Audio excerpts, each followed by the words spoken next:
A transport ban in Uganda means women are trapped at home with their abusers.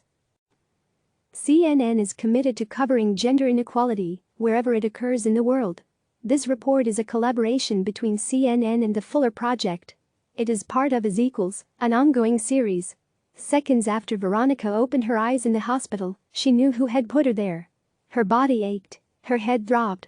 The night before, the 25-year-old mother of 5 was busy buying medication for her children in Moroto, a town in northeast Uganda. When Veronica, whose surname we're not using to protect her identity, returned home, her husband picked up a sharp object and stabbed her in the right eye. He then beat her, and when she blacked out, he fled, she said.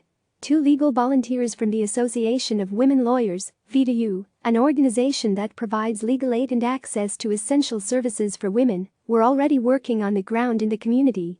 They heard Veronica's screams and decided to investigate. After finding her lying unconscious on the floor, they called their colleague Jacob Lokuda, a frontline legal clerk who responds rapidly to violent incidents and who recounted what happened. She had lost a lot of blood, said 25-year-old Lokuda. It was very nasty. The 3 men carried her to Moroto Hospital, roughly 4 miles away. By car, the journey is a 20-minute drive. By foot, it took over 1 hour. Veronica drifted in and out of consciousness, mumbling that she thought she was already dead. On May 4, Ugandan President Yoweri Museveni began to loosen the country's strict anti-coronavirus restrictions after more than 6 weeks in lockdown.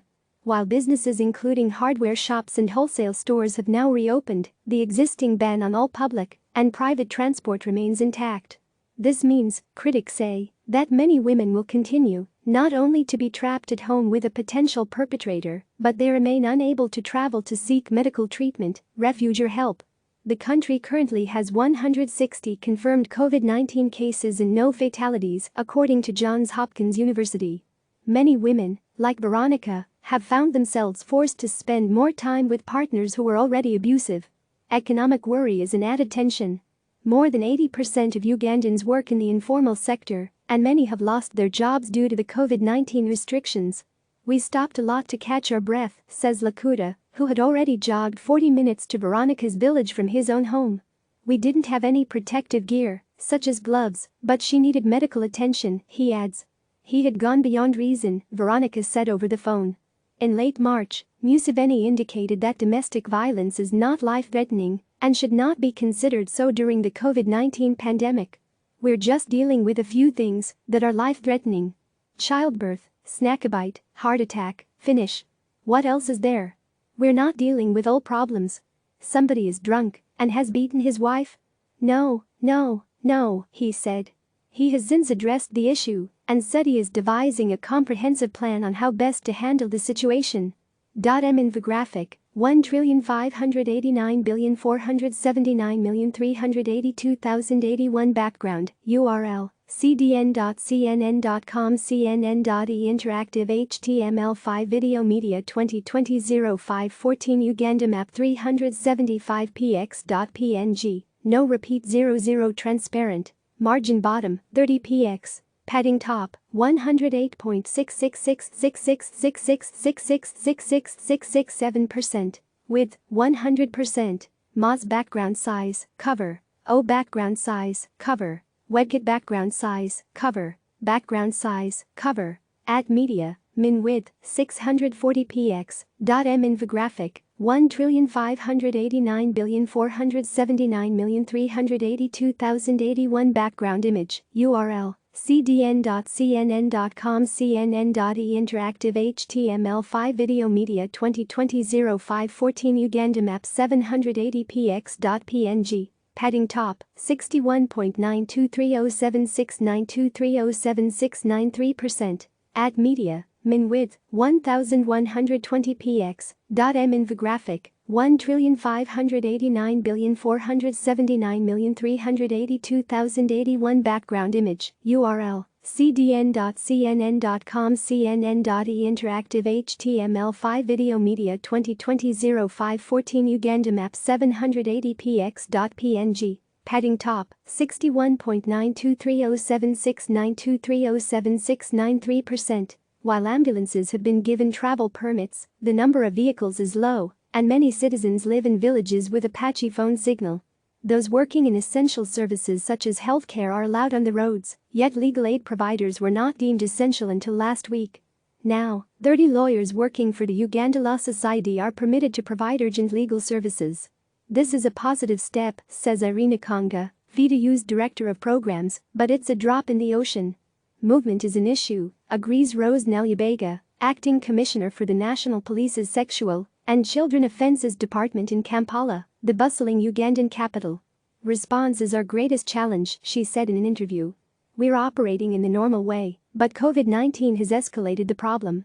We were not prepared, but we try. Ugandans can apply for a special travel permit from the resident district commissioner, but locals have complained their offices are often empty.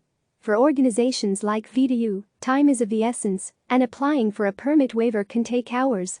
In these emergency situations, the first response is what really counts, says Lokuda. I put everything down because we have to move fast, but there are lots of delays. Those found driving without permission can be arrested or have their vehicle impounded. Several weeks ago, Lokuda received an 8 a.m. call about an alleged rape. As it was still early and the young woman's village was a little further out, he decided to seek permission for transport. After negotiations, he didn't arrive until 2 p.m. It was too late, he sighs. The perpetrator had already run away, but at least we managed to bring her for a medical examination. Police were called, and they took her to a station before Lokuda brought her to the hospital in the car he'd been given approval to travel in. In 1 month, police noted a surge in gender-based violence cases, with an estimated 3280 recorded between March 30 and April 28, according to Frank Tumwebas, the Minister of Gender, Labor and Social Development. In 2019, an average of 1137 domestic violence cases were reported monthly. FIDA-U say they witnessed a 522% increase in the number of cases reported by phone, from 9 on average to 56 calls per week, since the lockdown was first introduced, though they believe many more domestic violence cases are going unrecorded. Violence against children has also soared. The Uganda Child Helpline dealt with 881 cases since the lockdown began in late March, the average is 248. The surge in domestic abuse is set against a backdrop of already high levels in the country. 46% of ever-married women say they are afraid of their current or most recent spouse or partner compared to 23% of ever-married men, according to figures published by the Uganda Bureau of Statistics in 2016. Violence against women is accepted here, says Josephine Apro, senior coordinator at International Justice Mission, IJM, Uganda, who work with police and prosecutors to bring perpetrators to court. After a 14-day period, the president will announce the next phase of reopening on 19 May. Yet experts are concerned the existing problems will continue. Once the transport ban lifts, women in close proximity with abusive partners might be able to report and seek refuge elsewhere, says Akonga. Issues like economic difficulties are still likely to persist, as well as dependence on male partners for financial support. Cases might drop slightly, but by and large, I think they will remain higher than the rates before the lockdown. Veronica had been with her husband for 12 years before this assault, which she reported to police in a local station. She had previously reported him some years ago because, she says, he wasn't taking care of the children properly. He didn't have a job, and Veronica's work as a street vendor selling meat dried up due to COVID-19 restrictions. They had little money for food or rent. While her case is being followed up by the Ugandan police, several rights organizations say the police have been unable to adequately respond to incidents or make arrests. The police are usually under-resourced, explains Tina Musaya, executive director of the Center for Domestic Violence Prevention. During an emergency like this, violence against women is a forgotten territory.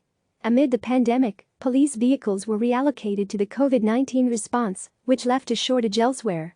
Several organizations who supported law enforcement with cars before the transport ban have since been given permission to do so again. IJM, for example, is providing cars to assist police investigations into gender-based violence crimes. Many women and children flee their abusers with nowhere to go. All domestic violence shelters have closed across the country, bar one, though this may change as the lockdown gradually lifts.